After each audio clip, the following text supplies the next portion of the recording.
Science और technology की दुनिया में आपका स्वागत है।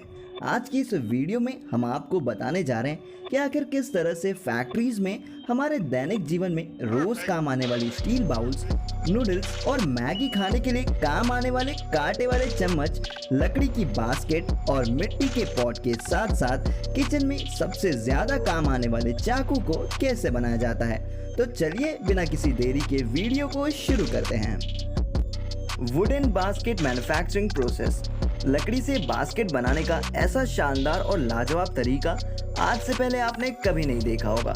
इसके लिए सबसे पहले लकड़ी की अलग अलग पीसेस को काट छाट कर अलग कर लिया जाता है। अब इन पीसेस को सर्कल शेप देने के लिए ग्लू लगाकर आपस में चिपका लिया जाता है और इसको एक क्लिप में डालकर सूखने के लिए छोड़ दिया जाता है। सूखने के बाद इन पीसेस को एक एक करके लेथ मशीन में डालकर इनकी फिनिशिंग की जाती है। अच्छी तरह से फिनिशिंग के बाद इस पीस पर सांचा रखकर इन पे डिजाइन्स ड्रॉ की जाती है। कील और हथौड़ी की सहायता से इन डिजाइन्स को लकड़ी पर उकेर लिया जाता है। उसके बाद काम शुरू होता है डिजाइन्स पर क्राफ्टिंग का। उसके लिए इस वुडन पीस को एक कटिंग मशीन में डाला जाता है जो इन डिजाइन्स को स्प्रिंग शेप में कट कर देती है और इसी मशीन की सहायता से इसके बाहरी हिस्से को भी कट कर लिया जाता है। अब बीच वाले हिस्से को और भी ज़्यादा शार्प और शाइनिंग बनाने के लिए इसकी फिर से दोनों तरफ से अच्छी तरह से घिसाई की जाती है और अलग अलग मशीनों से घिसकर इसके कोनों को भी डिज़ाइंस दी जाती है। इसके बाद इस पीस को अंदर और बाहर दोनों तरफ से वुडन कलर किया जाता है।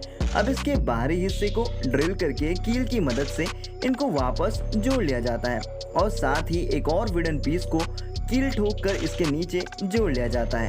अब इसका हैंडल बनाने के लिए बाहरी हिस्से को आधा काट कर बास्केट का हैंडल बना लिया जाता है और इस तरीके से ये वुडन बास्केट पूरी तरीके से बनकर तैयार हो जाती है।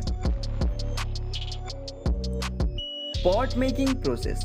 दोस्तों वैसे तो आजकल बहुत ही मॉडर्न टेक्निक्स और मशीनें मार्केट में आ चुकी हैं जिससे अलग अलग प्रकार के डिजाइन के बर्तन बनाए जा सकते हैं, लेकिन पुरानी संस्कृति और परंपरागत तरीकों से बनाए जाने वाले बर्तनों में बेशक मेहनत और समय ज्यादा लगता हो, लेकिन जो कारीगरी और नक्काशी पुराने तरीकों से हो सकती है वो आज की मशीनों से कभी नहीं हो सकती। इस वीडियो में हम आपको ऐसे ही मिट्टी के परंपरागत तरीकों से बनाए जाने वाले इन बर्तनों के बारे में बताएंगे। तो दोस्तों आप इस वीडियो को अंत तक जरूर देखिएगा।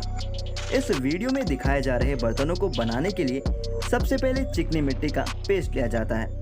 इस पेस्ट को इस चाक में डाला जाता है और दूसरी ओर इस चाक को घुमाया जाता है। उसके बाद लोहे और लकड़ी से बने इस मापने वाले प्रकार से इस बर्तन का सेंटर फिक्स किया जाता है। उसके बाद ये कारीगर अपने हाथों से इस मिट्टी को इस चाक का आकार देते रहते हैं। दोस्तों इस प्रकार से इस मिट्टी के बर्तन का आधा हिस्सा बनकर तैयार हो जाता है।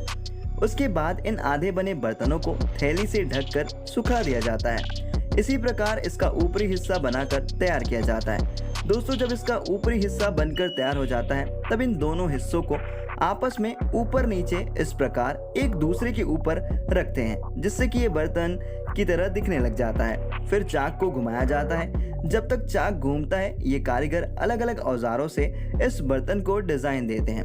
उसके बाद दोस्तों बारी आती है इन बर्तन के लिए हैंडल बनाने की। हैंडल बनाने के बाद इन बर्तनों को सूखने के लिए रखा जाता है। कुछ देर सूखने के बाद इन बर्तनों को इस चमकीली चिकनी मिट्टी के घोल में डालकर इन पर हाथों से डिजाइन बनाया जाता है।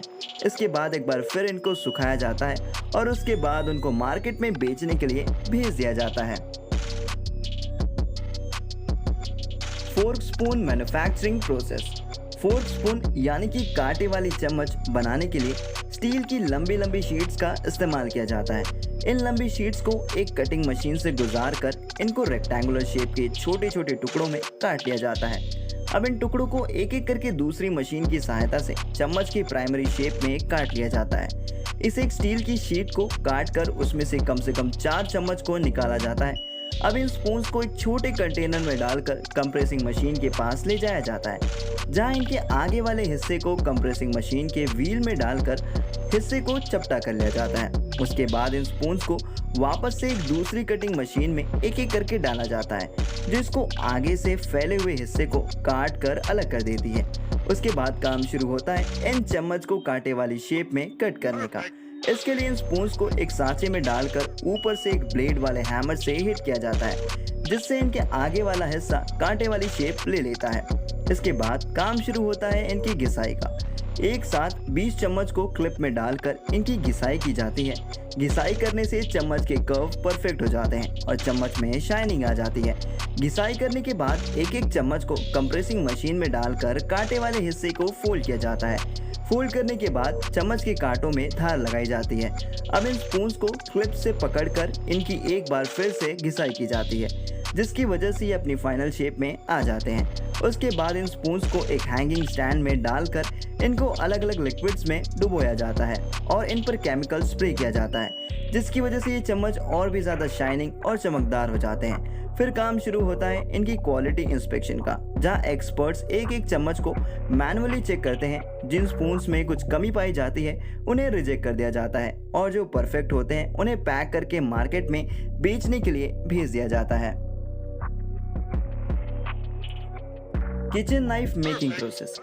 नाइफ यानी कि चाकू बनाने के लिए सबसे पहले लोहे की एक लंबी शीट का इस्तेमाल किया जाता है। इस लोहे की शीट को इंच टेप से मेजर करके गैस कटर की सहायता से चाकू शेप वाली छोटी छोटी पीसेस में कट कर लिया जाता है। इन लोहे की पीसेस को हाई टेम्परेचर वाले हीटर में रखकर 800 डिग्री सेल्सियस पर गर्म किया जाता है। जब ये गर्म होकर लाल हो जाते हैं तो इनको निकालकर ऑटोमेटिक हैमर की सहायता से चपटा कर लिया जाता है। अब इस चपटे और फैले हुए लोहे के टुकड़े को गैस कटर की सहायता से वापस नाइफ की शेप में कट कर लिया जाता है। अब इसके हैंडल में फिक्स करने के लिए इसके पिछले हिस्से को तैयार किया जाता है। इसके पिछले हिस्से को गर्म करके हथौड़ी से ठोका जाता है। फिर इसको रोटेटिंग बेल्ट से घिसकर पतला और छोटा कर लिया जाता है। अब काम शुरू होता है चाकू की घिसाई करने का। इसको एक बेल्ट पर नट बोल्ट से कसकर ऊपर से दूसरी रोटेटिंग बेल्ट से कंप्रेस किया जाता है, जिससे चाकू थोड़ा शार्प और पतला हो जाता है। अब इसको वापस से हीटर में डालकर गर्म किया जाता है और फिर बाहर निकालकर इसको स्पेशल लिक्विड में डाल दिया जाता है और फिर लिक्विड से बाहर निकलकर चाकू की हार्डनेस चेक की जाती है। अब शुरू होता है काम चाकू को धार देने का। इसके लिए अलग अलग रोटेटिंग बेल्ट से चाकू पे धार लगाई जाती है। अब चाकू का आगे वाला हिस्सा पूरी तरह से बनकर तैयार हो चुका है। उसके बाद काम शुरू होता है चाकू के हैंडल बनाने का। उसके लिए लकड़ी की कटिंग और घिसाई करके उसके पीछे वाले हिस्से में तैयार कर लिया जाता है। फिर चाकू के पीछे वाले हिस्से को हैंडल में डाल दिया जाता है। इस तरह से किचन में सबसे ज़्यादा काम आने वाला चाकू पूरी तरीके से बनकर तैयार हो जाता है। Bronze bowl making process. दोस्तों, ब्रॉन्ज बाउल्स बनाने के लिए मिट्टी और सांचों का इस्तेमाल किया जाता है।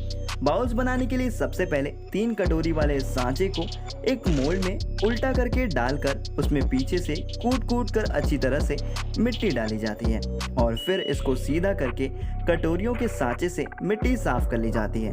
अब ब्रश की सहायता से कटोरियों के चारों तरफ पानी का लेप किया जाता है। उसके बाद कपड़े से बंधी राख को उस पर थोड़ा थोड़ा बिखेरा जाता है ताकि दोनों हिस्से की मिट्टी आपस में चिपक न सके। फिर इसके ऊपर वाले हिस्से को भी लगाकर उसमें भी ऊपर से कूट कर मिट्टी डाली जाती है।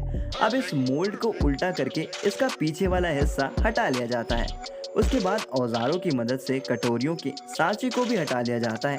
इसकी शेप मेंटेन रखने के लिए ब्रश और पानी से इन्हें साफ किया जाता है। अब इन दोनों मोल्ड को उल्टा करके चूल्हे पे रख दिया जाता है और नीचे से आग लगा दी जाती है। ऐसा इसलिए किया जाता है ताकि मिट्टी से नमी निकल जाए और मोल्ड के अंदर मिट्टी थोड़ी कठोर हो जाए।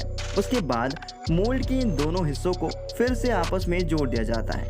अब लिक्विड और गर्म ब्रॉन्ज को मोल्ड में डाला जाता है, जो अंदर जाते ही कटोरियों का शेप ले लेते हैं। उसके बाद इन कटोरियों को निकालकर इनकी फाइनल फिनिशिंग कर ली जाती है और इन्हें मार्केट में सेल करने के लिए भेज दिया जाता है।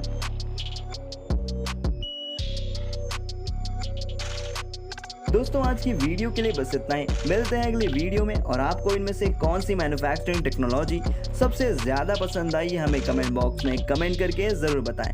और अगर वीडियो पसंद आई हो तो इस वीडियो को लाइक और शेयर ज़रूर करिएगा और अगर चैनल पर नए हैं तो चैनल को सब्सक्राइब करके पास में दिए गए बेल आइकन को दबाकर ऑल का ऑप्शन ज़रूर सेलेक्ट करें। तो दोस्तों, मिलते हैं अगली वीडियो में, तब तक के लिए नमस्कार।